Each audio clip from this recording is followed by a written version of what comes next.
Welcome to Tasty Tuesday, episode 10, brought to you by Transition Nutrition and Fitness Coaching. I'm Angie, and I'm here every Tuesday because it's my passion to help you heal your body and keep it healthy using food as medicine. Each week, I demonstrate a new delicious whole food plant-based recipe along with some kitchen gadgets that help make your prep time faster and easier. So if you like cooking and want to make healthy, nutritious, great tasting meals, please consider subscribing so you won't miss a single recipe. You'll notice today our setup's a little bit different because our recipe today is made on the stovetop instead of in a food processor or a blender. We'll be making a hearty, thick, and tasty vegetable stew. We're going to start by heating up our soup pot and adding about 1/4 cup of unsalted vegetable stock. I just use enough to kind of coat the bottom of the pan. We'll be using the rest of that a bit later. Once this heats up, you'll start to see small bubbles forming on the bottom. We're going to add our first set of ingredients. 1 small minced onion, 1 rib of minced celery, 2 cloves of minced garlic, and some minced carrot, 1 minced carrot. The vegetables are separated into minced and chopped for this recipe, so I'm not duplicating myself accidentally, it's actually on purpose. Now that we see the small bubbles forming on the bottom of our pot with our vegetable stock in it, we're going to start with our first group of minced ingredients. I have 1 small minced red onion and 2 cloves of minced garlic. I also have 1 rib of celery that's been minced and 1 large minced carrot. We're going to saute this down until the vegetables start to get soft and the onion becomes a little bit translucent. This process takes about 5 to 7 minutes. And don't worry if the liquid gets a little low and you get some brown spots, because the little brown bits are what's going to make it taste really good. Now that we have all of this sauteed and soft, we're going to add the large chopped onion, which is our second ingredient. Our second onion batch is a large red onion that's been chopped, not minced. And we're going to stir this again until the onion starts to get a bit soft and transparent. About another 3 minutes.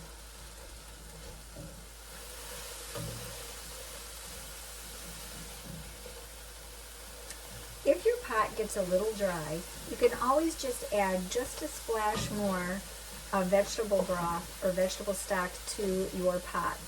The second batch of onion will brown a little quicker than the first because your pan's good and hot.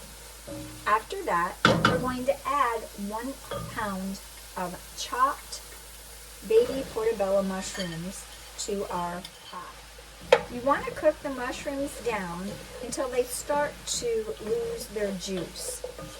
They contain a lot of water, and the mushroom is what's going to give your stew that rich, beefy flavor without using any beef. I like the baby portobello. You can split up and use half portobello and half cremini. You can use the white mushrooms, but I find that the baby portobello mushrooms really give it that rich, dark flavor that I like in my vegetable stew. As you can see, the mushrooms have cooked way down, and there are some little bits and pieces of things sticking to the pot, which is just fine. Because now we're going to deglaze the pot with 1/2 cup of red cooking wine. Oops, but first we're going to add our seasonings. That is 2 teaspoons of dried rosemary and 2 teaspoons of Italian seasoning. And we're just going to stir it around a little bit.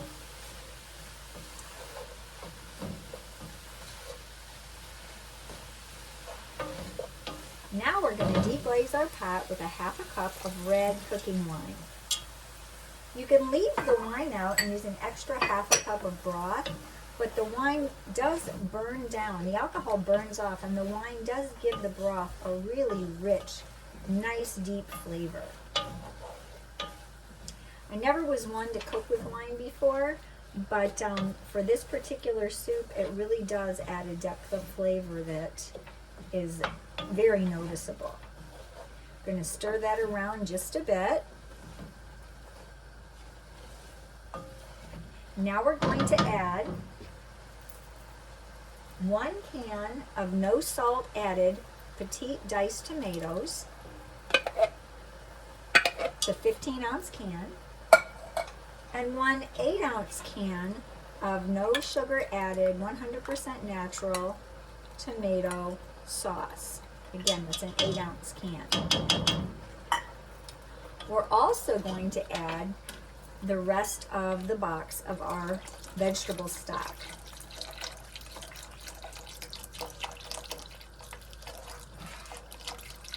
Isn't that starting to look good? I wish you guys could smell this because your house just smells wonderful when you make this soup. Now we're going to add 2 ribs of chopped, not diced celery, 2 large ribs,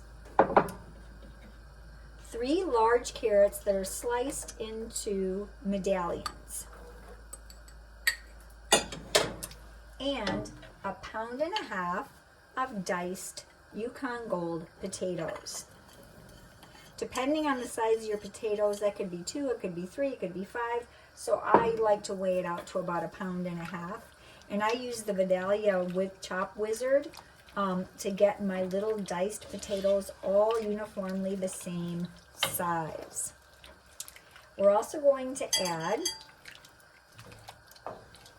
1 teaspoon of Benson's Table Tasty Salt Substitute, 1/4 teaspoon of fresh ground black pepper, and stir that all in. Then I'm going to add 1 teaspoon, half a teaspoon of kitchen bouquet.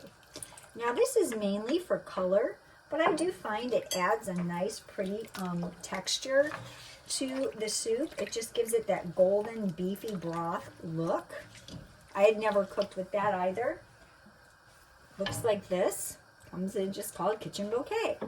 I also have 1 tablespoon of balsamic vinegar. All right, I added my tablespoon of balsamic vinegar, and now we're going to bring it to a boil and turn it down until it gets just for about 5 minutes. All right, till it stops boiling. Now that we're not at a boil anymore, we are going to add our 1 tablespoon of cornstarch that we mixed with our 1 tablespoon of water. Make sure if you've had it sitting for a while, you re-stir it before you stick it or pour it into the pot, because all the cornstarch is going to stick at the bottom, like mine is.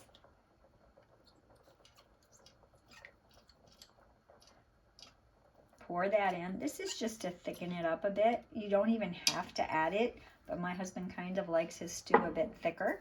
So we thicken it with just a tad of cornstarch, and you're going to add 1.5 cups of frozen peas. Give all of that a good stir. Now you're simply going to put the lid on the pan and simmer it, stirring it every 4 or 5 minutes or so until the vegetables reach the consistency and the texture that you like. We like ours a bit al dente, so we don't cook them quite as soft, but that's totally personal preference. After I finish the soup and we eat it, I store the leftovers in glass mason jars in the refrigerator, and it lasts at least 5 days, although it doesn't usually last that long at our house. Thank you for tuning in today. If you like seeing these demos, please hit the thumbs up and subscribe button below and share with your friends. And I hope to see you next week for another episode of Tasty Tuesday. Remember, plants are the best medicine.